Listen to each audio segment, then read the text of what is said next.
Hello, everyone. Welcome back to the Wedge 52 Gridiron Podcast. I'm your host, Wedge. On today's episode of the podcast, we're going to be doing the 10-minute report Chiefs. If you guys are unfamiliar, this is where I take 20 minutes of study plus my already established knowledge and create a 10-minute podcast. Please make sure you follow me on Instagram and Spotify at Wedge52 Gridiron. And check back daily for episodes. I'll be dropping a 10-minute report every single day for the month of July.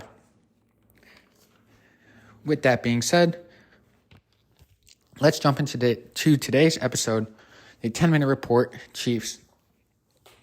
Starting off, Patrick Mahomes. It's obvious Patrick Mahomes is that guy.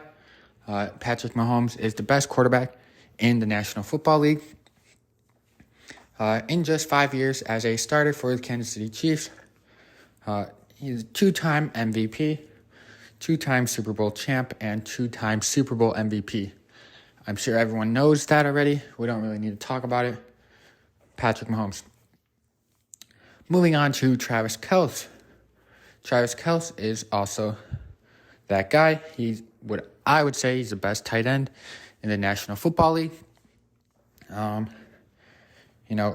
First, real quick, shout out to the Kelce brothers. New Heights podcast. If you guys are somehow listening to this, let me know. Let's work on something. But leading to more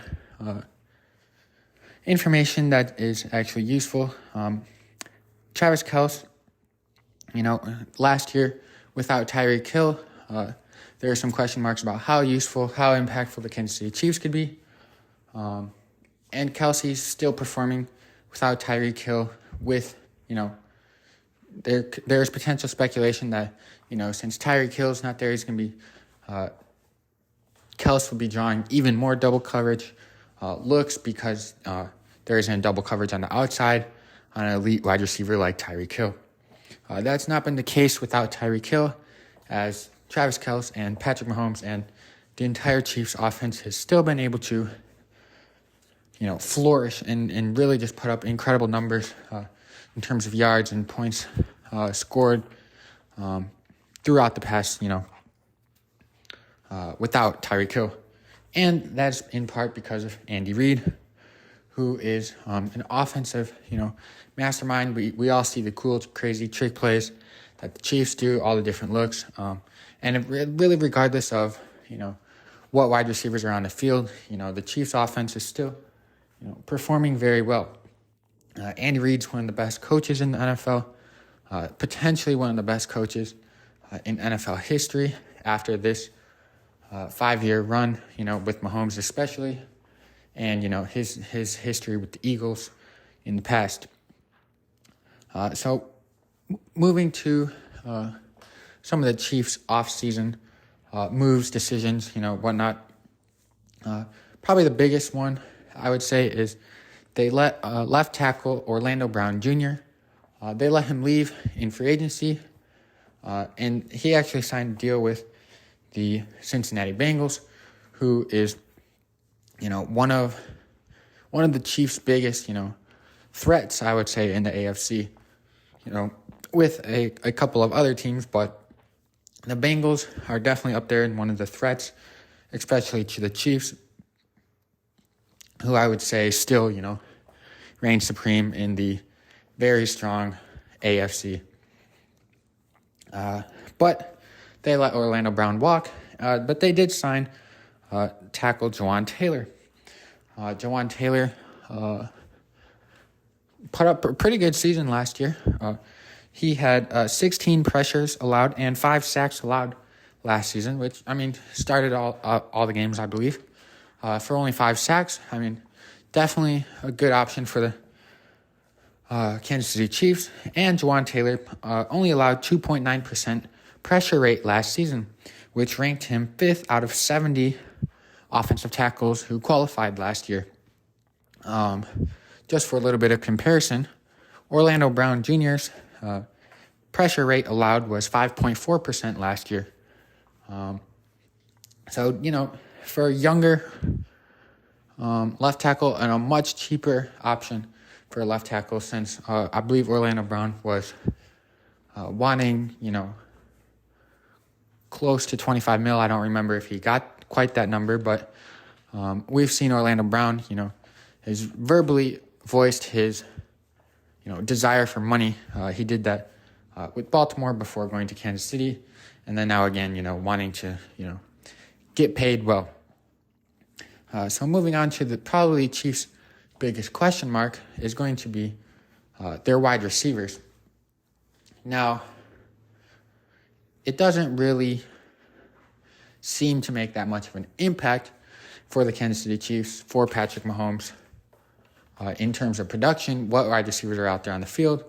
But obviously, it's worth taking a look into, kind of analyzing, breaking it down, because, if they do figure it out, and we did see with Tyreek Hill, they were still dominant, just in a little bit different of a way. But there were wide receivers, Juju Smith-Schuster left in free agency to the Patriots, and Mecole Hardman left in free agency to the New York Jets. On their roster currently, they have Marcus Scanlon, MVS. He is on their roster. He's, been a serviceable, decent wide receiver throughout his career so far, as well as Sky Moore, who they drafted last year out of Western Michigan. Boo. Go Chips. Which he actually seemed to be coming alive kind of in terms of production later in the season, and then in the playoffs for the Kansas City Chiefs. He did score a touchdown in the Super Bowl as a rookie, so good for him. As well as the Chiefs traded for wide receiver Kadarius Toney from the New York Giants at the trade deadline, or right before last season. And he was, I would say, average for, most of his Chiefs, the rest of that season, but did have a bigger impact in the playoffs, and a great impact, and, kind of set up the Chiefs to be in a position to win in the Super Bowl against the Eagles with his punt return. And then I believe he had another big play. I can't remember if it was a touchdown, but if it wasn't, it set them up to, score another touchdown. So Kadarius Toney had two big plays, I know, in the fourth quarter of the Super Bowl.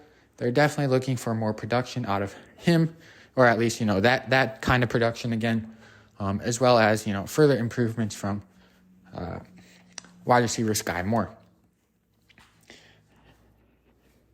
The Chiefs also went ahead and addressed some wide receiver concerns by drafting wide receiver Rashee Rice out of SMU with the 55th overall pick. I don't know much about Rashee Rice, but, the Chiefs, they're adding to the wide receiver room, trying to, take advantage of improving it as much as they can, because they know their offense is already elite and, want to continue to add to that. I would say Chiefs' biggest weakness is, probably the defensive end / edge units. It's not a bad unit, but I would say out of the Chiefs, definitely one of their worst units in terms of, roster capabilities, names, career production, things like that. Frank Clark, who was probably one of the better players on that edge D-line, maybe even the defense in general, left in free agency to go to Denver.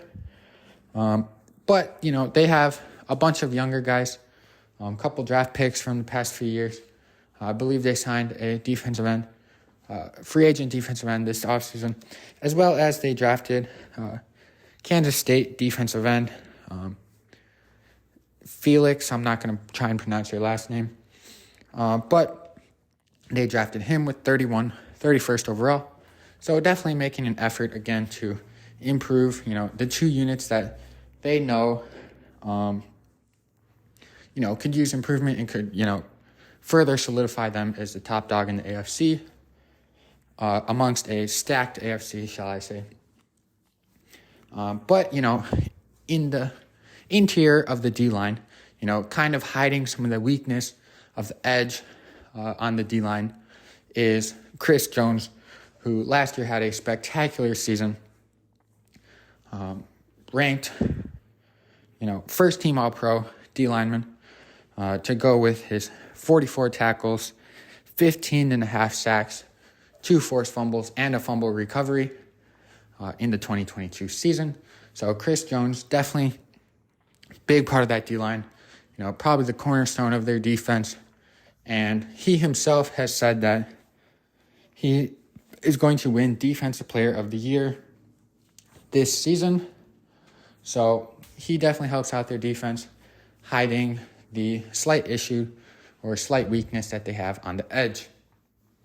So that gives me to my 10-minute mark, which leaves me with just one thing, which is the Kansas City Chiefs record prediction for the 2023 season. I believe that the Chiefs are going to go 13-4 this season. That's all I have for the 10-minute report on the Chiefs. Please check out my other episodes, dropping every day in July. Thank you all for listening. Make sure to follow Wedge52 Gridiron here on Spotify and on Instagram. Have a good rest of your day, and go Ravens.